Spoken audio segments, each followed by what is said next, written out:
Hi, welcome to Richard Kabili YouTube channel, and for today's tutorial, I will be teaching you on how to turn on and off speech and switch control on iPhone X. But first, kindly subscribe to this channel and don't forget to hit the subscribe button and the bell to notify you for the new updates. And let's start.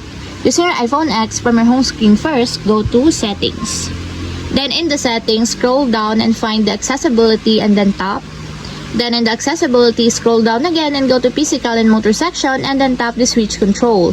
Then after that, in the switch control, scroll down and go to audio section and then tap the speech.